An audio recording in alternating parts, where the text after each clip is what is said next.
Before I get started with this video, I want to give a quick shout out to my friend Robin. We are mutuals on TikTok. Recently, whenever I made an OC TikTok, or if I drew anything like Knuckles related, she would say that she was very envious of how I drew Echidnas, and that I drew Echidnas very well. So I thought to myself, you know what?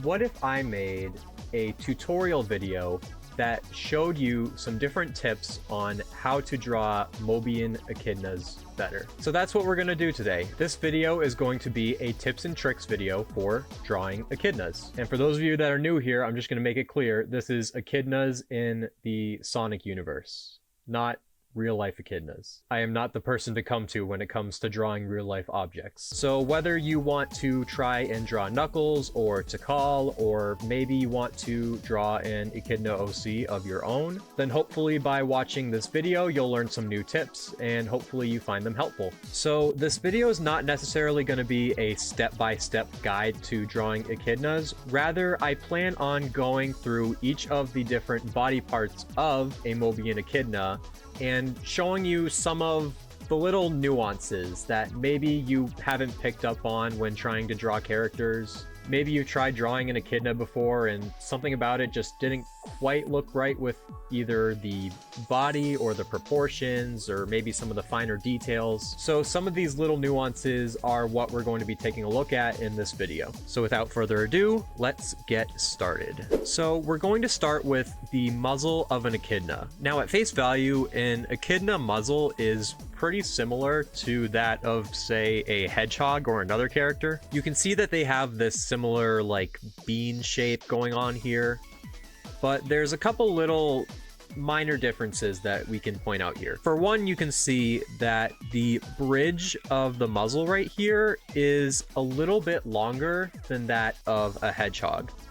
And I apologize that this image of Sonic is not the best quality right here. But if we zoom in here and look closely, you can definitely tell that with Knuckles, the distance is a little bit greater than that of Sonic's. And this distance is greater because, as you can see, an Echidna muzzle will point out farther than that of a hedgehog. So if you were to draw an Echidna from the side, you would definitely want to point the muzzle out a little bit further than that if you were to draw, say, a hedgehog. Not only that, but Echidna noses are also more pointy. If you were to look at, say, Sonic's nose, you can see that it's definitely longer, but it's more rounded.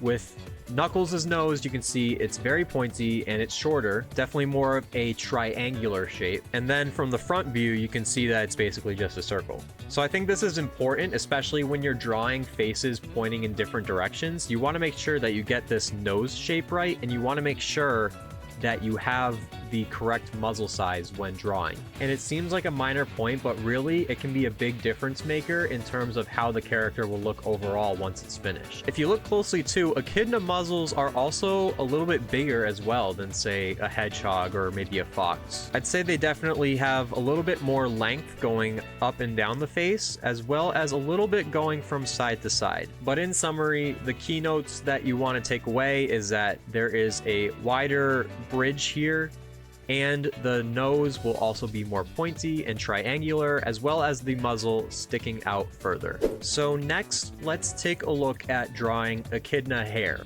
Now, in terms of hair length, this is the ideal ratio that I usually prefer when drawing Echidna hair. You can see that the two frontmost quills go down about half of the diameter of the head shape. And then behind that, you can see that we have two longer quills and then two more longer quills in the back of the head. If you want to, you can also opt for a longer hairstyle. This is okay. You can even go for a shorter look if you want to, which is also okay. It's not usually what I prefer. This is the ideal ratio that I usually look for. I think being able to draw the hair shape is also very important as well. A while back, I made a TikTok on how to draw hair on Sonic characters, and the shape that I reference in that video is what I like to call the shark fin. So as you can see, if we rotate our canvas, you can sort of see this shark fin shape that we have going on here. You can kind of see it right here, and I'll even draw it for you right here. So this sort of basic shape is what we want to look for when drawing echidna hair. And that's the way I like to draw it. I like to come down with a straight line first, and then from this point, we just arch it up like so. Now, you don't want to draw it too skinny, and you also don't want to draw it too wide as well. This is sort of the ideal proportion that we are looking for when drawing echidna hair. And then once you start to kind of get the hang of drawing the shape of the hair, you can start to experiment with some different hairstyles. Maybe you want to try putting the quills up into a ponytail. Maybe you want to experiment with some different braid patterns. Maybe you want to go all out and just let the dreads grow to insane lengths. I guess at the end of the day, it depends on the character that you're drawing, but if you're looking for some general guidelines to drawing the hair, I would recommend following these guidelines. Okay, so next let's take a look at the eyes. As you can see, we have two different styles of eyes right here, and we have broken them into male and female. Now, the reason why I have male and female in quotes is because eyes, as we all know, are not conformed to any gender. The reason why I've broken them apart into male and female is because historically in the Sonic franchise, this is how the two eye styles are usually broken apart. With a male echidna like Knuckles, they usually have this more angular eye shape going on here that kind of have this sort of football shape going on. They come up at a curve around the cheek area, and then they end at a point and come down to around the nose and the bridge of the muzzle. And then for a female echidna like Tikal, they usually will have a more round eye shape that will be a consistent curve going from the cheek to the muzzle. And as you can see down here, I've included a reference image of the Knuckles clan and Tikal to show you the difference in eye styles. So as you can see with the male echidnas here, you can see they have this more angular eye style. And then with Tikal here, you can see her eyes are more round shaped. Now, as I said earlier, eyes are not conformed to any gender. So if you want to have a female character with the male eye style or the male character with the female eye style, that is totally up to you. But to summarize it, we can have this more angular, almost like angry looking, serious eye shape, or we can go for a more relaxed and rounded shape. So next, let's move on to the body. Now, for the most part, an echidna body is similar to that of a hedgehog body, except for a few small differences. Now, generally speaking, echidnas in the Sonic world are usually pretty strong. So to illustrate this strength, we can do this in two ways.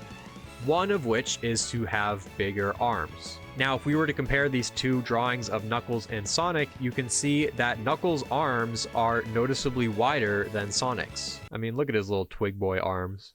Bro definitely doesn't bench more than 60 pounds. Another way that we can illustrate this toughness is that we can draw a more pronounced and buffer chest. If we were to compare these two drawings of Knuckles and Sonic, you can see that with Sonic, his upper body is a consistent curve. You can see that it gradually will puff out, and it'll peak about halfway between his chin and his waist, and then it'll gradually come back in. With Knuckles, this peak sticks out around his chest area to illustrate more of a pronounced chest and a more strong posture. As I've drawn up here to help out with making this body shape, I like to draw a little line going across where the chest would be, and then I would draw the curves of the body accordingly. Echidna characters in the Sonic world are also usually a little taller than some other characters, and their upper bodies are usually the same length as their legs. You can see that with Sonic, his upper body is a little bit smaller than the length of his legs.